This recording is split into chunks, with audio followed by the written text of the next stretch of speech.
할렐루야. 우리 좌우로 한번 인사하시겠습니다. 주께서 다스리십니다. 하나님의 다스리심이 얼마나 행복한 곳입니까? 우리 한번 웃으면서 주께서 다스리십니다. 이렇게. 아멘. 입술의 고백대로 이루어지는 줄 믿습니다. 오늘 말씀이요, 골로새서 3장 14절부터 17절까지의 말씀입니다. 골로새서 3장 14절부터 17절입니다. 네, 우리 다 같이 합독하도록 하겠습니다. 시작. 이 모든 것 위에 사랑을 더하라. 이는 온전하게 매는 띠니라. 그리스도의 평강이 너희 마음을 주장하게 하라. 너희는 평강을 위하여 한 몸으로 부르심을 받았나니 너희는 또한 감사하는 자가 되라. 그리스도의 말씀이 너희 속에 풍성히 거하여 모든 지혜로 피차 가르치며 권면하고 시와 찬송과 신령한 노래를 부르며 감사하는 마음으로 하나님을 찬양하고 또 무엇을 하든지 말에나 일에나 다 주 예수의 이름으로 하고 그를 힘입어 하나님 아버지께 감사하라. 아멘. 마지막에 남는 것이 사랑이 되게 하라 라는 제목을 가지고 이 다니엘 기도의 밤 같이 은혜를 받도록 하겠습니다. 얼마 전이었습니다. 저희 캠 대학 선교회 안에 작은 교회가 탄생되었습니다. 그 시작이요, 슬픔의 씨앗이었어요. 그래서 과연 이것이 그렇게 될 줄은 아무도 예상을 못했고 심지어 저도 그렇게 예상을 못했습니다. 무슨 얘기냐면 결혼을 준비하던 한 간사님이 결혼이 거의 막바지에 왔을 때에 깨진 거예요. 그래서 그 준비했던 그 혼수의 어떤 물질이 있지 않습니까? 특별히 남자였기 때문에 이것을 가지고 집을 장만한다고 하는데 오피스를 장만한다고 하는 거예요. 간사님, 집을 장만해서 살다가 결혼을 하게 되어지면 같이 살면 얼마나 좋냐, 나이 싸다, 그렇게 해라, 그렇게 얘기를 했죠. 그랬더니 이 간사님이 하는 얘기가 바로 결혼할 것 같지가 않습니다. 그러더니 제가 같이 사역을 하고 있는, 나랑 같이 마음이 맞아서 사역을 하고 있는 형제들이 있는데, 청년들이 있는데 그동안에 장소가 불분명하다 보니까 집중적으로 하지 못한 그러한 부분이 있었습니다. 마음이 굉장히 힘든 상태예요. 그런데 이 돈을 가지고 오피스, 집과 오피스의 차이는 딴 게 아니고요, 아무나 들락날락 할 수 있으면 오피스인 거예요. 그 오피스를 구해서 한번 청년들과 함께 그동안 해왔던 좀 미흡하게 했던 것들을 해보고 싶습니다. 그런 얘기를 하는 거예요. 그래서 어떻게 진행되는가 이제 장만하였고, 뭐 3,535만 원, 뭐 그러한 또 얘기를 듣게 되어지고, 나중에 이제 얘기를 듣고 보게 되어지니까 어떠한 일이 있는가 하면 그 오피스에서 정기적인 모임을 하고 있어요. 정기적인 예배를 드리고 있어요. 그리고 기쁨이 충만해요. 정확하게 교회가 이루어진 거죠. 이 간사님의 슬픔이었기 때문에, 아픔이었기 때문에 이것이 잘 진행이 될 것인가 라는 고민을 개인적으로 했었는데도 불구하고 정확하게 그 공동체를 세우고 같이 그 모임을 진행하다 보니까 아픔은 그대로 있어요. 근데 그 아픔의 크기가 감내할 수 있을 만큼의 크기의 아픔으로 바뀌는 것이 보이는 거예요. 그리고 그 삶 가운데 삶의 방향을 어떻게 나가야 할지에 대한 그것이 보이는 거예요. 와, 이러한 일이 일어날 수 있는 것이구나. 바로 코앞에서 깨진 상황이었는데도 불구하고 하나님의 일은 정말로 놀랍구나. 주 안에 거한 사람의 놀라운 축복이 이런 것이 아닌가. 오늘 본문 말씀이요, 공동체에 관한 이야기입니다. 이 골로새서 자체가 작은 교회, 그러니까 가정에서 모인 작은 교회의 탄생을 말하고 있어요. 그래서 그 탄생된 신생 교회를 어떻게 하면 잘 세울까, 이 사도 바울의 고민이었던 거죠. 그래서 그 고민 가운데 이 골로새서가 나오는데, 특별히 그 고민 가운데 어떻게 하면 이 작은 신생 교회들이 건강하게 든든하게 쓸 수 있을까, 그 고민 가운데에 질문을 하였고 그 답을 적습니다. 특별히 오늘 이 14절 말씀은 사도 바울의 마지막 해답이라고 볼 수 있는 거예요. 뭐라고 말씀하고 있습니까? 이 모든 것 위에 사랑을 더하라. 이는 온전하게 매는 띠다라고 말을 하고 있어요. 교회가 세워졌을 때에 연약할 수 있고 또 이단으로부터 공격받아서 쉽게 무너질 수도 있지만 온전하게 매는 띠인 사랑이 그 가운데에 한 공동체 가운데에 나타나게 되어지면 결단코 넘어가지 않는다라고 사도 바울은 마지막 답으로 이 14절 말씀을 기록하고 있는 거죠. 놀라운 이야기인 것입니다. 저는 종종 캠이 무엇입니까? 그러한 얘기를 많이 들어요. 작년 같은 경우에도 캠퍼스에 있는 CL이 캠퍼스 리더란 말이죠. 저한테 캠이 뭡니까? 이렇게 얘기했을 때 완전 좌절했습니다. 와, CL까지 쓸 수 있는 친구가 이렇게 묻다니 그런 마음을 들으면서 고민했던 거예요. 근데 우리 캠이 뭐냐 하면 CAM이잖아요. 크라이스트 앰베서더 미션이 있거든요. 특별히 이제 M자는 빼고 CA가 크라이스트 앰베서더 그리스도의 대사라는 뜻입니다. 고린도후서 5장에 보게 되어지면 그리스도의 사신이 되어라고 기록하고 있어요. 즉 그리고 나온 것이 뭐냐? 화목해야 하는 직분을 받은 자들이 그리스도의 대사이고 그리스도의 사신이다라고 정확하게 명시하고 있거든요. 그렇다고 하면 이 골로새서의 모든 것 위에 사랑을 더하고 온전하게 매는 띠가 사랑이라고 말하고 있는데 이 그리스도의 대사는 무엇이냐라는 거죠. 그리스도의 대사는 하나님의 사랑을 갖고 세상에 갑니다. 세상에 가고 세상에 있는 사람들 가운데 하나님의 사랑을 흘려보내는 거예요. 하나님의 사랑으로 그들을 대하고 그들과 함께하고 그들과 먹고 마시고 삶으로 말미암아 공동체를 이룹니다. 교회를 이루어요. 그리고는 그 가운데서 하나님께서 얼마나 하나님과 세상과 하나님과 사람을 화목하게 하셨는가 보게 하시는 거예요. 그러므로 말미암아 그리스도의 대사가 가는 곳마다 아름다운 모임이 있습니다. 아름다운 공동체가 있고요. 아름다운 생명의 역사가 나타날 수밖에 없는 거예요. 그것이 바로 하나님께서 그리스도의 대사, 그리스도의 사신을 이 땅에 보내신 화목하게 하신 그 직분을 수행하고 있는 것.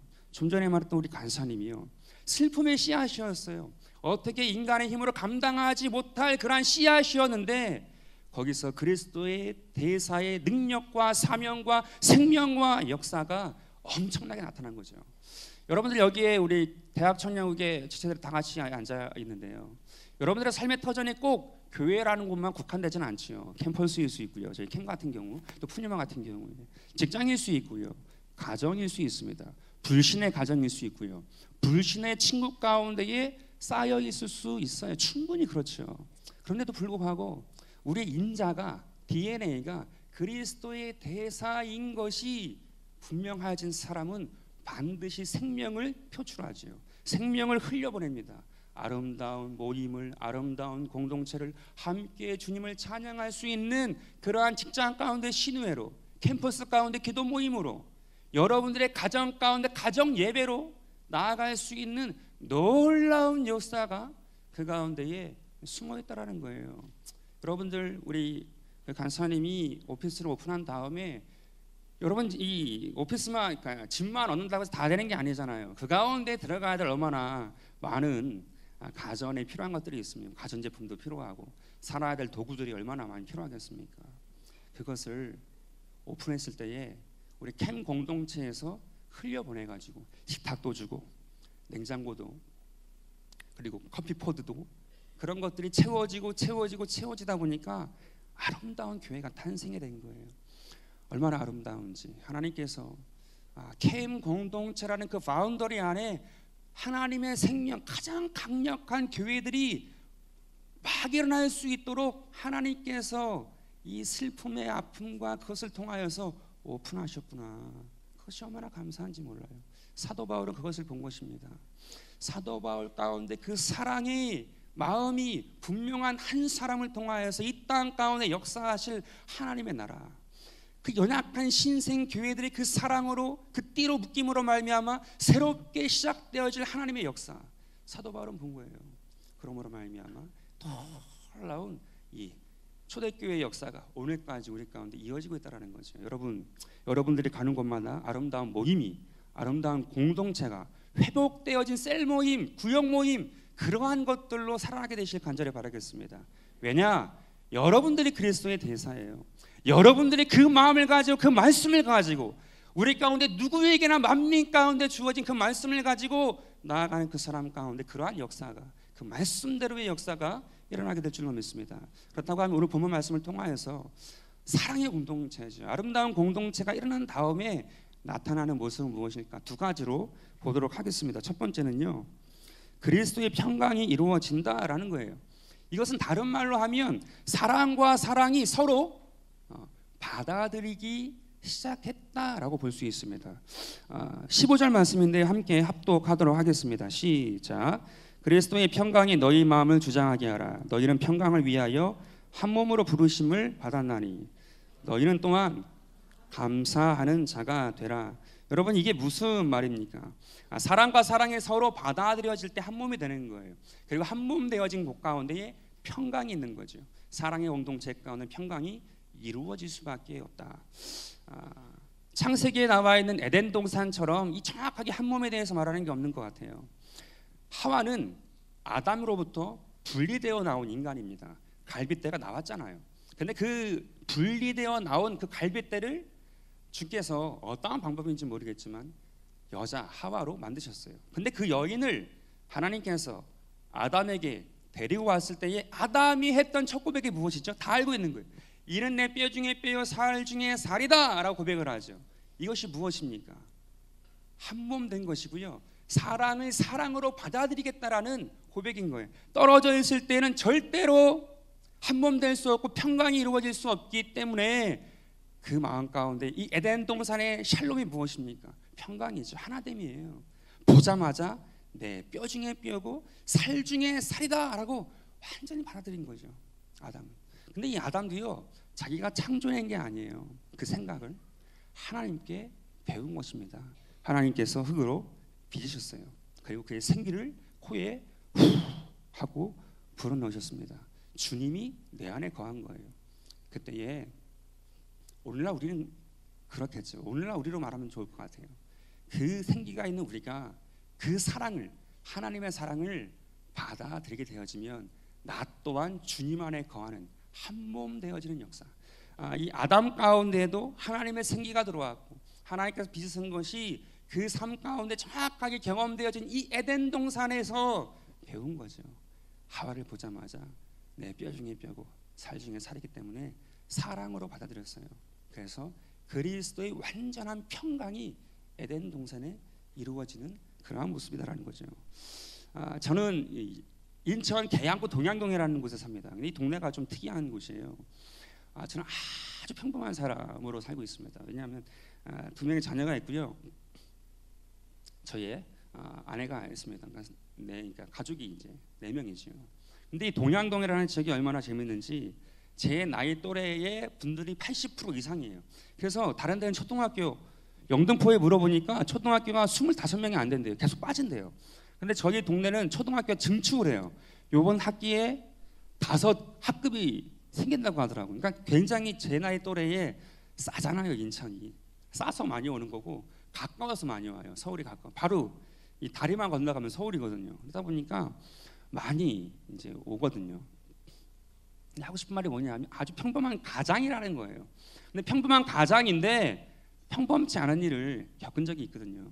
제가 어저께 저희 집사람한테 얘기를 했습니다. 왜냐하면 제가 우리 캠 예배 드릴 때에 좀 많이 얘기했는 것 같아요. 저희 집사람 얘기를 좀 많이 했어요. 그것도 아주 말하면 안 될 것만 골라서. 그러다 보니까 제 마음이 찔리는 거예요. 어저께는 오늘 또 얘기해야 할 것 같은 생각이 들어서 여보, 깨웠습니다. 여보, 나 내일 또 당신 얘기해야 할 것 같아. 그랬더니 잉 하더니 결국엔 그냥 끄덕끄덕 하더라고요. 내가 부금적으로 잘 얘기할게. 이렇게 그렇게 답변을 얻고 제가 이렇게 온 것입니다. 뭐냐 하면 첫째까지는 너무 진짜 저 푸른 초원에 해피한 날들이었고요. 둘째가 이제 2년 후에 태어났는데 둘째 태어난 다음부터 약간 이상해요. 뭐가 이상하냐 하면 집에 가면 쓰레기가 마루에 이렇게 산더미처럼 쌓여 있어요. 종종 싱크대 쓰레기까지 같이 있는 거예요. 처음에는 너무나도 화가 나는 거예요. 이 사람이 나를 감히 나를 모욕하는 건가 아니면 나한테 뭐 하는 건가. 그런 마음이 많이 들어요. 처음에 좀 싸우다가 계속 그러니까 나도 그냥 같이 잤거든요. 막 일주일씩 막 마루에 막 싱크대 쓰레기까지 막 물 막 흐르고 막 이상한 상황이죠. 그러다 결국은 제가 져서 주말 되면 치우고 그런 게 막 반복이 되는 거예요. 또 어느 날인가 쉬고 있는데 차가 없어졌어요. 차가 없어져서 있다 보니까 집사람이 들어왔어요. 오른쪽을 쫙 긁어놨어요. 견적 물어보니까 200만 원 넘게 나온대요. 와, 미치겠는 거예요. 뭐 하도 안 되고 막 그러는 거죠. 또 어느 날인가는 그런 거예요. 싸우다가 이건 진짜로 심각한 거 얘기하는 거예요. 토요일 새벽 1시였어요. 근데 하다가 제 얼굴을 긁은 거예요. 토요일 날인데 지성전에 있을 때였습니다. 그래도 정말로 5개의 손가락에 길이 난 거예요, 얼굴에. 그것도 어떤 곳은 피가 날 정도로. 야, 정말 좌절이 되더라고요. 야, 내가 진짜 이 사람 맞나 막 그런 생각도 들고 막 그런. 근데 이제 아침 새벽에 돼가지고 이제 교회를 가야 되니까 가려고. 그때 제가 얼마나 성령에 충만했는지 그런 거 상관없어요. 막 일어나서 막 옷 입고 막 간다고 교회 간다고 막. 또 새벽 예배 그 당시는 제가 총무 목사여서 사회라는 사람 다 봐야 하는 성전이었거든요. 아침에 일어나서 파운데이션 바른 다음에 여러분 여기 여성들 많이 계시잖아요. 3분의 반 정도 반 이상은 여성이잖아요.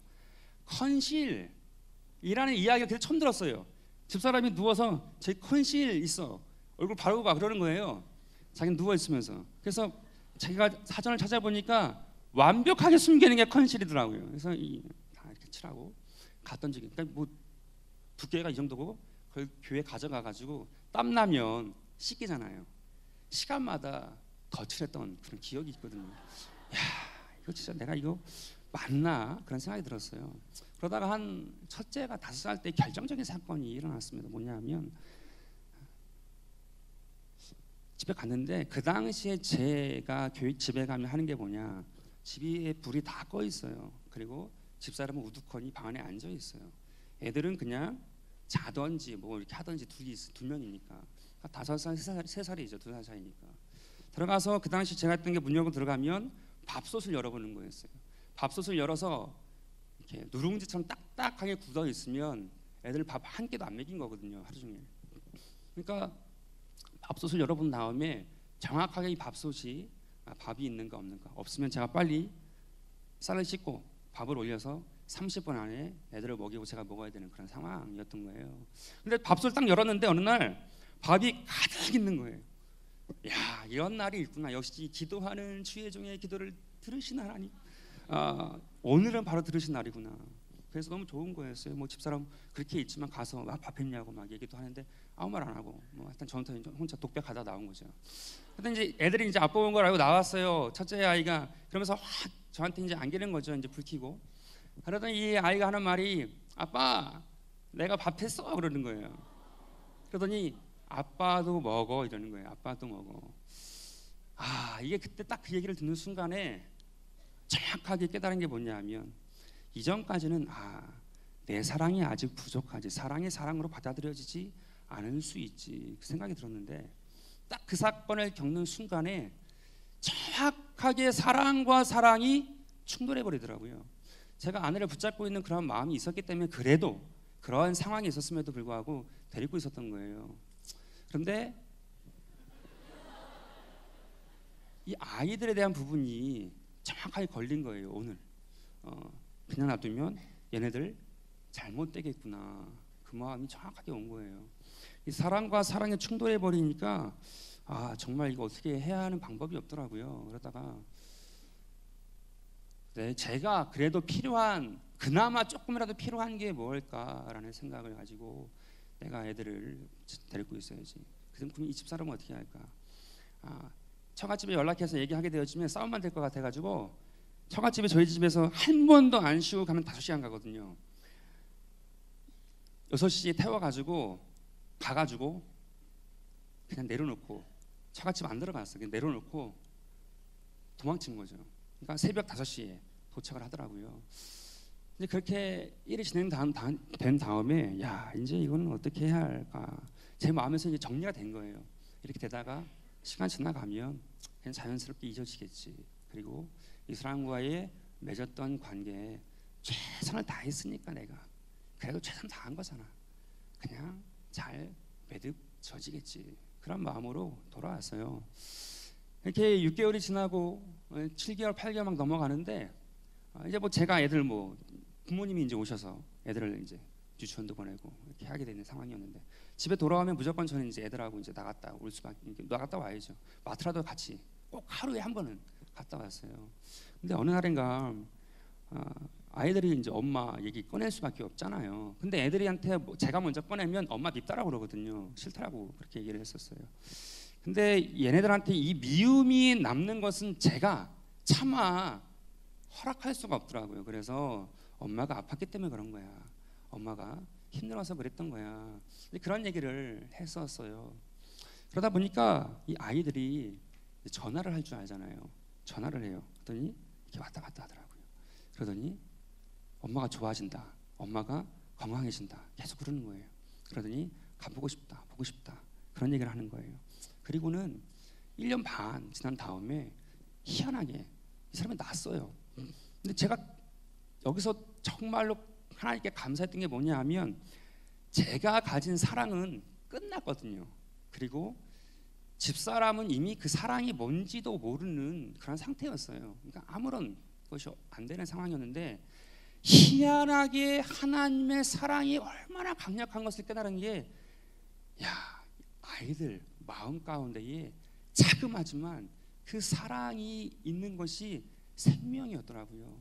걔네들이 연결하더니 결국에는 엄마도 아이들이 얼굴을 보고 영상통화 보면서 내가 가야 애들을 돌보지, 그 마음이 들어온 거예요.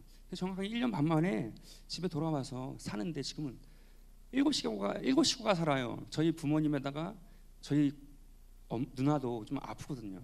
근데 그 고모까지 같이 해서 7식구가 살고 있어요. 더군다나 저희 집사람이 저희가 살던 동양동이 여의도 순복음교회에서 개척 나간 교회가 있어요. 그래서 아플 때에 아직 보내기 전에 그 교회 목사님하고도 같이 기도할 수 있는 시간도 마련하고 했던 경험이 있었거든요. 피아노 칠 줄 아니까 여기서 사역 좀 했으면 좋겠다라는 콜이 온 거예요. 그래서 집사람이 거기서 사역을 해요. 피아노를 치는 거예요. 그리고 같이 사니까 아이들은 부모님이 주일날 여의도로 같이 데리고 오는 그런 과정. 놀라운 것을 경험했어요. 뭐냐? 사랑이라는 것이 충돌하게 되어지면 다 옳아요. 무엇을 선택해도 옳아요. 그런데 그러한 선택에서 내가 무엇을 붙잡겠다라는 마음을 딱 붙잡아버리면 정확하게 깨어진 이 반쪽이 생기는 거죠. 하나님은 그걸 원치 않으시더라고요. 하나님이 원하시는 사랑은 반쪽짜리 사랑이 아니신 거예요. 어디에 숨어 있는지 모르는 사랑이지만 그것이 싹이 나고 충만한 열매가 될 때까지 때가 돼요. 그 사랑으로 온전한 사랑이죠. 완전한 사랑으로 인생에게 하나님의 자녀에게 경험되기를 원하시는 것이 하나님의 가장 깊은 뜻이구나. 제가 그것을 깨달았거든요. 하나님은 우리 가운데 가까이 오실 수가 없었어요. 우리 제가 있잖아요. 우리가 못 알아들어요. 너무나도 어리석어요. 그런데 예수님이 알고 오신 거예요. 예수님이 저희 집 아이들과 같이 이 땅 가운데 오셔가지고 그 사랑으로 살고 끝까지 사랑하시느니라. 사랑하셨다가 십자가에서 사랑으로 죽으심으로 말미암아 완전한 사랑으로 우리 가운데 주어버리신 거예요. 그 주어버린 그 사랑을 우리는 그냥 줍는 거예요. 줍는 거. 그것을 내가 받아들이고 의지하고 내 삶 가운데 두었을 때에 진정한 생명의 역사로, 온전한 사랑의 역사로, 악한 원수마귀가 결단코 해할 수 없는 하나님의 천국이 우리 가운데에 이루어지더라라는 거죠. 구약 가운데 보게 되어지면 이 사랑에 대한 정확한 메시지가 있더라고요. 요나서입니다. 보통 요나서를 읽을 때에 그렇게 생각을 해요. 이 요나서 구속사적인 맥락에서 다 보지 않습니까? 이방인도 사랑하시는 하나님의 뜻. 그래서 처음부터 쭉 구약을 보다가 요나서도 이 구속사적인 내용 가운데 이 삐뚤어진 선지자조차도 쓰셔서 하나님께서 이루시는 완전하신 구속사, 하나님의 구원의 역사, 참 놀랍다. 그렇게 박수 한번 치고 지나가죠. 12만 명이나 좌우를 분간하지 못하고 동물까지도 있는데 어찌 죽이겠느냐. 그 하나님의 사랑 느끼죠. 좋죠. 그런데요, 이 요나서 가운데에 제가 느낀 게 다른 게 있어요. 뭐냐하면 이 요나가 형편없는 선지자가 아니었구나. 왜냐하면 이 요나는요, 풍랑이 일어서 어떻게 해야 할지 모르는 그 선원들한테 나를 던지라고 말을 합니다. 그리고 실제로 던져져 줘요. 자기가 던져져 줘서, 야, 이게 수동에 몇 개 걸린 거예요. 하여튼 그렇게 던져져 줘가지고 죽음을 두려워하지 않아요.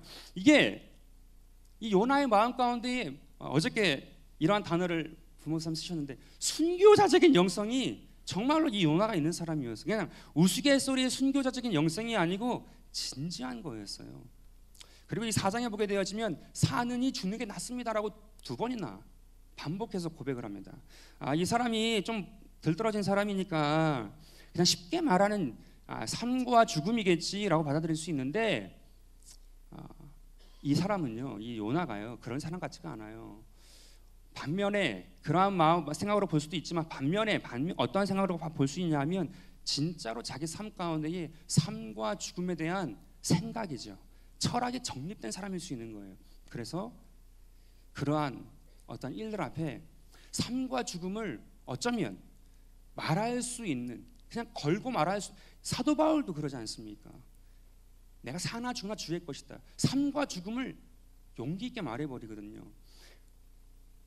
이 요나도 어찌 보면 그러한 시대 가운데에 단련되어지고 경험되어지고 고난받은 것이 쌓여 있었기 때문에 삶과 죽음에 대한 자기의 생각이 분명한 사람일 수 있겠구나라는 거예요. 야, 그렇다고 하면 이게 뭘까? 하나님은요, 제가 볼 때 니느웨 성에 대한 하나님의 뜻 분명히 있습니다. 그런데 제 관점이에요. 요나에게 더 큰 뜻이 있지 않았는가. 요나는요, 그 마음 가운데, 하나님도 그랬지만 하나님께서 니느웨 성에 가라고 했을 때 니느웨 성을 사랑하는 그 사랑이 자기가 알고 있는 하나님과 자기가 알고 있는 이스라엘 백성에 대한 그 사랑과 정면 충돌을 한 거예요. 자기 마음 가운데 선택할 수 있는 용기가 없습니다. 어떻게 해야 할지 모릅니다. 근데 그가 선택을 해요. 도망쳐야겠고. 그의 마음 가운데 도망치고자 하는 것을 선택하고 가버리는 거죠. 하나님께서는 가르치고 싶으셨습니다. 무엇을요? 하나님의 사랑. 하나님의 사랑은 사랑으로 받아들여질 수 있는 그 사랑까지, 요나야, 이 시대 가운데에 하나님의 사람인 네가 품기를 원한다예요. 그 사랑까지 네가 품었을 때에 하나님의 나라가, 하나님의 공동체가 얼마나 강력하게 이 땅 가운데에 이루어질 수 있겠느냐. 저는 그것이 보이는 거예요. 요나 가운데. 이 요나를 통해서 하나님께서 말씀하고 싶은 메시지가 있는 거예요. 그 메시지는 요나에서 끝나는 것이 아니라 오늘날 그 요나서를 읽고 있는 모든 하나님의 백성들 가운데에 하나님께서 주시고자 하시는 그 사랑을 사랑으로 받아들일 수 있는 사랑까지 가는 사람이 된다라고 하면 이 땅 가운데에 하나님의 나라가 얼마나 강력하게 일어날 수 있겠는가. 그것을 선포하시는 거거든요. 니느웨 성도 너무 귀한 곳입니다. 근데 요나는요, 니느웨 성에 사실 뭐 하나님인데 꼭 요나가 가야 됩니까? 너 가서 전하면 다 그냥 회복되어지는, 회개하는 그런 성이었던 거예요. 근데 요나를 붙잡으시고 가르치시고 깨닫게 하시고 배우게 하셔서 그 사람이 자기의 마음 가운데 도저히 함께 할 수 없는 그 사랑까지 가질 수 있는 사람으로 주께서 이끄시더라는 거죠. 이것이 진정한 주께서 우리 가운데에 말씀하시고 싶은 십자가의 능력이고 십자가의 사랑이다라는 거죠. 오늘 이 시간 가운데 여러분들의 삶 가운데 무엇을 고민하고 있습니까? 무엇을 추구하고 있습니까? 여러분들의 삶 가운데 진정으로 그리스도 예수로 말미암아 나를 사랑하신 그 생명의 사랑, 한치의 오차도 없는 그 사랑이 나에게 부어졌다라고 하면 무엇을 두려워하시겠어요? 무엇을 염려하시겠어요? 또한 그 사랑을 내가 조금이라도 알았다라고 하면 무엇 때문에 우리가 머뭇거리겠느냐라는 거죠. 로마서 13장 10절 가운데 이렇게 말씀하세요. 사랑은 이웃에게 악을 행하지 아니하나니 그러므로 사랑은 율법의 완성이다. 조금의 빈틈만 보여도 완성될 수 없는 그 율법, 조금의 사랑에 대한 우리의 허탄한 것 원치 아니하시는 십자가의 사랑이 그 보혈로 우리를 덮어버리신 거예요.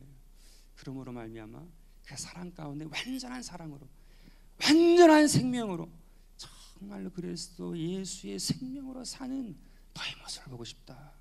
여기 셀장들이 많을 겁니다. 구역장들이 많을 겁니다. 뭔가 하는 장들이 이 자리에 많을 것입니다. 그들 가운데 이 한 해 동안에 품어야 될 것이 무엇이겠습니까? 다수가 정상적이고 소수가 아닐 때에는 선택할 수 있어요. 다수를 선택해도 하나님이 기뻐하시겠지. 그렇지만 하나님의 사랑은 율법의 완성인 것처럼 한치의 오차 없이 그 사랑을 다 덮기 원해요. 제가 경험한 것처럼 어찌할 수 없을 수도 있습니다. 그런데 포기하지 아니하는 부분이 우리 가운데 남아있다라고 하면 어디선가 탄생되어진 그 생명이 덮어요. 그 생명이 가능성 있는 것들로 이끌어줘요. 다 내가 하는 게 아니더라고요. 다 내가 짊어지는 게 아니더라고요. 다 내가 계획해야 하는 것이 아니에요. 내 짐을 야훼께 맡기라. 그가 너를 붙드시고 의인의 요동함을 영원히 허락하지 아니하시리로다. 주께서 하십니다. 그것이 그리스도의 평강이에요. 사랑의 공동체 가운데 나타난 하나님의 생명이고 하나님의 평강이다. 두 번째로 보고 싶은 것이 무엇이냐 하면 사랑에 충만한 공동체에서는 그리스도의 말씀이 이루어지더라. 그리스도의 말씀이 이루어진다라는 것이 무엇일까요? 제가 저번 주에 우리 DM 예배 때는 그리스도의 말씀이 이루어지는 곳은 기도가 풍성한 곳입니다. 반드시 그렇게 얘기를 했어요. 근데 오늘 하고 싶은 얘기는 그리스도의 말씀이 충만한 곳은 흘러가는 시간이 아니고 시간의 향기가 나기 시작한다예요. 16절과 17절인데요. 함께 읽도록 하겠습니다. 그리스도의 말씀이 너희 속에 풍성히 거하여 모든 지혜로 피차 가르치며 권면하고 시와 찬송과 신령한 노래를 부르며 감사하는 마음으로 하나님을 찬양하고 또 무엇을 하든지 말에나 일에나 다 주 예수의 이름으로 하고 그를 힘입어 하나님 아버지께 감사하라. 여기 보게 되어지면 가르치고 권면하고 시와 찬송과 찬미 노래 나오고 있어요. 여러분 이게 어떤 것입니까? 그리스도의 말씀이 들어가게 되어지면 생기가 들어가는 거예요. 그러므로 말미암아 그 시간 가운데에 여러분 시, 노래, 찬송, 가르침과 권면의 아름다운 것이 일어나게 되어지면 시간에 구애받지 않아요. 와 벌써 시간이 1시간 갔어? 2시간 갔어. 시간의 향기가 나기 시작하는 거예요. 물질적인 시간 가운데 매이지 않는 거죠. 놀라운 성령의 역사인 것입니다. 근데 세상의 시간은 어떻죠? 불시에 일어나요. 불시에 사고가 나고요. 불시에 사건이 터집니다. 불시에 해고 그렇게 얘기를 해요. 어떠한 문자에 반응이 없어요. 그냥 그렇게 터지는 거예요. 우리 마음 가운데 분노밖에 없죠. 향기가 안 나요. 세상의 시간이 그렇다는 거죠. 그런데 하나님의 시간은 여러분들 시 쓰는 사람 있나요? 찬양은 많이 하죠. 어떨 때는 막 30분 불러도 시간이 아니에요. 뭐 5분밖에 안 한 것 같아요. 막 찬양할 때는 막 10분도 안 된 것 같아요. 놀라운 초월하는 하나님의 생명의 생기가 역사하기 시작하더라는 거죠. 여러분 신약 가운데 누가복음 15장이죠. 거기에 보게 되면 정확하게 불시에 사고를 당하는 사람이 있죠. 탕자예요. 둘째 아들이죠. 둘째 아들. 근데 탕자라고 편하게 표현하겠습니다. 잃어버린 둘째 아들 이 탕자가 정확하게 불시에 사고를 당해요. 자연재해죠. 뭐 어떻게 손 쓸 수가 없어요. 막 띵 하고 한 대 맞은 거죠. 이제 먹을 것도 띵 하고 한 대 맞는 거예요. 뭐 어떻게 손 쓸 수가 없는 거예요. 계속해서 주업 열매도 없고 뭐 살 길이 없는 거예요. 근데 그런 불시에 완전히 나락에 떨어진 상황이었는데 이 탕자 가운데 주어진 게 무엇이죠? 이 놀라운 거예요. 이 생각이라는 것이, 이 영이라는 것이. 내가 하늘과 아버지께 범죄하였구나. 여러분 이 생각은요 0.0001초도 안 걸릴 수 있어요. 근데 그 생각이 들어오는 순간 그 삶 가운데는 여지껏 그 많은 시간 가운데 한 번도 생각해보지 못했는데 그 짧은 찰나도 아닌 찰나 가운데에 이 생각이 스치는 순간 그는 돌이킬 수 있었어요. 오기 시작합니다. 시간 가운데 생명이 나타나는 거죠. 그 짧은 시간 가운데 생명의 능력이 나타나는 거예요. 돌아오기 시작해요. 그리고 그를 맞이하는 아버지의 모습이 어때요? 상거가 거리가 먼데도 불구하고 뛰어나가서 안고 입맞추었다고 하고요. 그리고는 옷을 입혀라, 가락지를 끼워라, 송아지를 잡아라, 잔치하자라고 말합니다. 그리고는 24절 말씀 가운데 이렇게 말씀하세요. 이 내 아들은 죽었다가 다시 살아났으며 내가 잃었다가 다시 얻었노라 하니 그들이 즐거워하노라. 여러분, 지금 제가 좀 전에 말한 아버지의 액션, 그거 다 포함해도 어찌 보면 말로 하면 1분도 안 걸릴 수 있는 말입니다. 근데 이 아들의 잃어버렸던 시간 전체를 완벽하게 복구해버려요.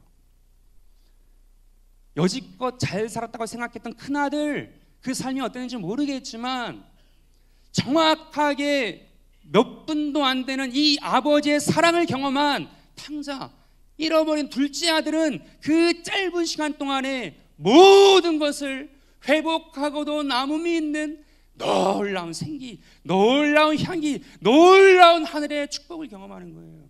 이게 얼마나 귀한지, 얼마나 생명이 되는지 탕자의 삶은 더 이상 쓸 필요가 없는 거예요.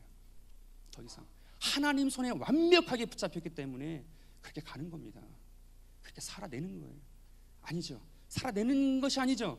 그냥 가는 거예요. 주와 함께, 주와 동행하는 거죠. 주와 승리하는 그러한 삶으로 그냥 적혀 있더라는 거예요. 여러분, 여러분들이 경험하는 이 올 한 해의 시간이 어떠한 시간입니까? 아주 짧은 찰나의 시간이라 할지라도 여러분들에게 생명을 주는, 능력을 주는 그것이 있어요. 그것을 경험하셔야 돼요. 그것을 아셔야 돼요. 오늘 밤에 기도할 텐데 여러분들의 10년 가운데에 정말 내가 하늘과 아버지께 범죄하였구나라고 고백할 수 있는 그런 고백이 있다라고 하면, 만약에 그런 고백이 없을 만큼의 순전한 삶이 있다라고 하면 감사할 수 있지요. 찬양할 수 있지요. 시와 찬양과 노래의 아름다운 것으로 나아갈 수 있지요. 그렇게 가세요. 그러면 됩니다. 그러면 되는 거예요. 그러면 이루는 거예요. 그러면 주님이 내 안에, 내가 주님 안에 거한 그 놀라운 천국의 역사가 오늘 나의 삶 가운데 이루어지는 것입니다. 오늘 여러분들의 삶에 정말로 그것이 있었으면 좋겠어요. 저번 주 주일이 한세대학교 신대학원 마지막 등록금 내는 날이었어요. 그것도 11시가 마감이었어요. 저희 캠 대학생교회 가운데 묵상 바람 불고 있는 거 다 아시죠? 그러니까 날마다 그 하나님의 말씀을 묵상하고 함께 나눕니다. 함께 공유해요. 이거 굉장히 처음에는요, 야 이거 뭐 내가 얼마나 잘하는지 자랑하는 거야, 막 이거 얼마나 이게 잘한 거야, 막 비교하고 막 뭐 검토하고 채점 매겨보고 막 그러는 상황이 있었어요. 근데 지나다 보니까 진정한 사랑이 있을 때만이 가지가는구나. 그러한 일체의 인간의 생각이 없이 완벽하게 내려놓은 다음에 그것을 진정한 하나님의 말씀과 나와의 관계와 우리가 함께하고 있는 이 공동체 가운데 흘리고자 싶은 마음이 있을 때만이 순수한 사랑으로 같이 갈 수 있는 거구나. 그 마음을 주시는, 그러니까 이게 막 공유가 된단 말이죠. 그러다 보니까 말씀만 공유가 되는 게 아니고 막 돈이 막 공유가 되는 거예요. 막 돈이 막 하나님께서 정말 필요한 곳에 내가 게으르고 내가 부족하고 부족해도 내가 잘못해서 부족한 거 말하는 거죠. 그런데 흐르는 거 말고요. 정확하게 주의 필요가 쓰임이 있는 곳, 그가 자리 가운데에 보이는 곳에 가기 시작하는 거예요. 주일날이 한세대학교 대학원 마감이었습니다. 그 교회가, 작은 교회가 탄생했다고 했잖아요. 그 탄생된 교회가 생겼어요. 거기에 있던 우리 간사님이 대학원에 등록했는데 등록금이 안 됐어요. 근데 정확하게 그날 아침까지 최소 5명 이상의 이 우리 캠 공동체라는 공동체 안의 후원자들이 그거를 공급해 준 거예요. 그래서 이제 목회자 과정을 밟게 된 거예요. 여러분, 중요한 거 뭘 말하고 싶은 거냐 하면, 여러분 교회가 먼저라는 거예요. 교회가, 물론 저도 그렇게 못했습니다. 그런데 교회가 먼저고 공동체가 먼저고 하나님의 생명으로 말미암아 사역하고 있는, 여기 장으로 사역하고 있는 여러분들의 그 공동체, 그것이 먼저인 거예요. 그것이 경험된 다음에 필요하기 때문에 목회자, 특별히 우리 그 간사님이 갔어요. 그게 얼마나 아름다운지 몰라요. 저는 우리 캠 대학생교회 가운데 이러한 순서가, 이러한 영적인 선순환되어지는 역사가 샘플로 나타났다는 것이 너무나도 감사한 거예요. 야, 강력할 수밖에 없다. 놀랍도록 강력하게 쓸 수밖에 없다. 그 마음을 주시는 거죠. 얼마나 감사한지 모릅니다. 사랑의 공동체가 있는 곳 가운데 그의 말씀이 향기가 있고 생명이 있고 능력이 있어서 하나님의 역사를 이루어 나가는 거예요. 오늘 이 밤 가운데 여러분들의 삶 많은 것을 기도할 수 있어요. 그런데 그 많은 것보다도 예수께서 그 땅 가운데에서 이 땅 가운데에 오실 수밖에 없었던 그 이유, 그거 하나 붙잡고 갑시다. 사랑이었다고 말하셨잖아요. 사랑이었다라고 말씀하셔서 이 땅에서 사랑의 십자가 지신 거잖아요. 여러분들이 그것이 오늘 이 밤에 회복되심으로 말미암아 그리스도 예수 안에서 참 생명이에요. 주의 영이 계시는 곳은 자유함이 있다고. 주의 영, 그 사랑의 영이 여러분들을 삶 가운데 거하심으로 말미암아 참 자유와 참 기쁨과 참 생명으로 귀하게 주님께 달려나가는 모든 그리스도의 대사, 그러한 삶을 사는 여러분 되기를 예수 이름으로 축원드립니다. 기도합니다. 하나님 감사합니다. 오늘 이 밤 가운데에